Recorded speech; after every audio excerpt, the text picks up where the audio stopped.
Bonjour, voici Katia Keller et aujourd'hui je veux vous parler d'une petite technique, mais une technique très puissante en fait pour la mémorisation. Mais c'est cette partie de la mémorisation, il s'agit des morceaux qu'on a déjà mémorisés, qu'on a déjà appris à jouer et on les joue, mais si on ne répète pas ce morceau tous les jours, si on laisse du côté ce morceau, dans un mois ou 2 mois, on revient et du coup, il y a des parties de morceaux. Bon, le corps se souvient de ce morceau, mais il y a du coup d'autres parties où j'ai aucune idée de ce qui se passe là. Parce que à l'époque, je me suis vraiment appuyée sur la mémoire motrice, la mémoire de mon corps. Et comment est-ce qu'on peut travailler ces lacunes, on peut dire, parce que pour chaque morceau que vous avez mémorisé, il y a forcément quelques notes dont vous vous souvenez toujours. Bon, je vais vous montrer cette technique de comment déjà trouver les endroits où c'est faible, où la mémorisation s'est passée à côté de la mémorisation. C'était peut-être trop facile, c'était pas nécessaire. Mais avec le temps, du coup, on trouve qu'il y a un trou. La technique, c'est d'essayer de jouer son morceau à une autre manière, rythmiquement, à une autre manière. Je vais vous montrer.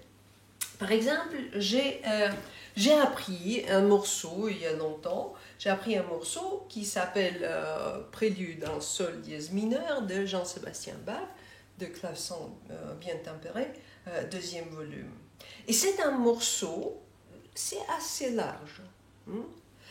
À l'époque, j'ai bien mémorisé, mais après, mais il y a peut-être quelques endroits qui passent. Mais parfois, je fais une faute, ou du coup, si j'ai un trou de mémoire, je ne me souviens pas du tout où je suis. Comment faire? Bon, j'essaie de le jouer d'une autre manière. D'abord, le morceau original, ça commence comme ça.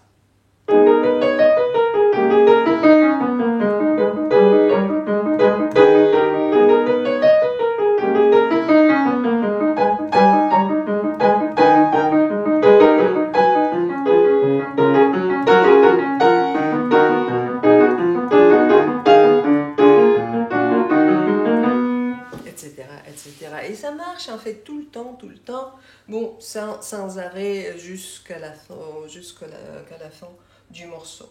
Maintenant, comment est-ce que je peux changer la rythmique de ce morceau pour notamment y arriver, de trouver où ma mémorisation est affaiblie, relativement affaiblie? Bon, j'essaie par exemple de faire une rythmique syncopée, comme si jazz.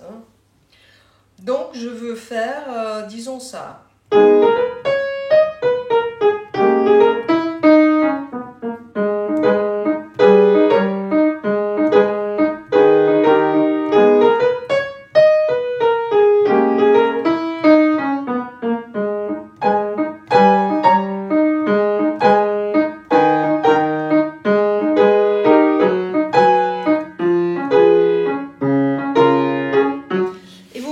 En fait, à la fois dans la main droite et dans la main gauche, j'essaie de faire ces syncopes.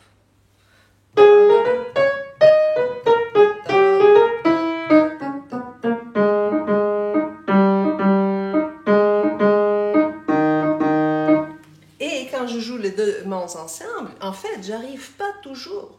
J'ai besoin de faire attention, j'ai besoin de faire beaucoup d'attention. Et notamment, là où c'est affaibli, là où la mémorisation ne passe pas, je fais une faute. J'arrête.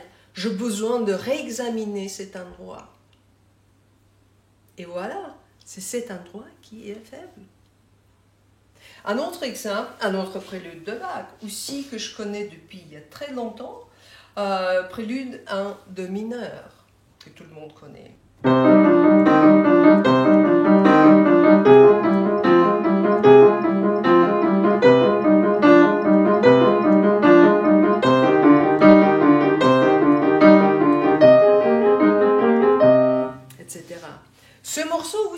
ça va du début jusqu'à la fin sans arrêt, ou presque. Et là, je me dis, comment est-ce que je peux faire? Bon, je peux faire notamment les syncopes, je peux changer la rythmique tout le long. Je dis, d'accord, c'est par quatre, c'est toujours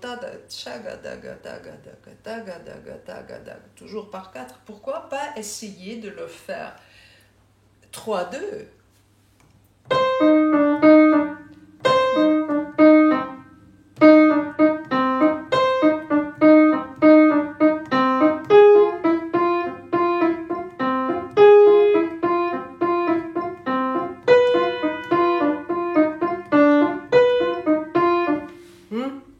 Tout de suite encore, mon cerveau se dit, ah mais tiens, il faut que je m'accroche à cette 3-2.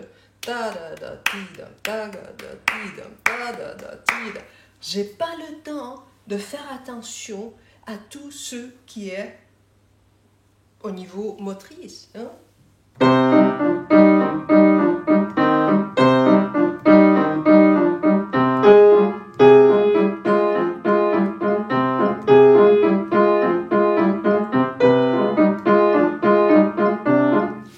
Vous voyez, comme ça, je continue et j'examine en fait tout le texte. Et de plus, moi je trouve que c'est assez amusant d'essayer de jouer ces morceaux, d'improviser de cette manière parce que du coup je découvre souvent, des couches jusque-là non reconnues pour moi-même. Il y a toujours on ajoute en fait de la fraîcheur à son morceau.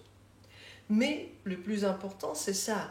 Vous prenez votre morceau, vous essayez de changer la rythmique et vous essayez de rester, de jouer, bien jouer toutes les notes de votre morceau. Peu importe quel style, peu importe quelle technique vous utilisez. Ça peut être le jazz où vous enlevez tous les syncopes, où vous introduisez notamment 3-2 ou 3-3-2 au lieu de 4-4. Ce genre de division, ça aide. Du coup, les accents changent, la musique commence à sonner différemment. J'ai besoin de contrôler à nouveau ce que je fais avec le texte et je trouve les endroits que je dois renforcer au niveau de mémorisation. Si vous avez des morceaux que vous voulez, dont vous voulez vous souvenir bien, ou que vous jouez peut-être pas, mais vous voulez revenir à ce morceau. Bon, prenez ces morceaux, examinez-les de cette manière. Avec la partition, prenez un crayon et vous mettez un ici, ici, ici, et là, vous mémorisez. Et vous vous dites, bon, vous utilisez les autres moyens, comme par exemple les techniques qu'on utilise, que je vous fait apprendre dans la méthode mémorisation, mémoire musicale, ou peu importe, une technique que vous utilisez vous. Et ça va énormément renforcer votre travail sur la mémorisation. Ça va vous aider de découvrir les nouvelles couches de la musique. Vous pouvez vous amuser parce que c'est purement une improvisation rythmique. Et bon, ça va vous aider de garder ce morceau activement et dans la fraîcheur de votre répertoire. Donc, utilisez cette astuce, on se verrait. À plus.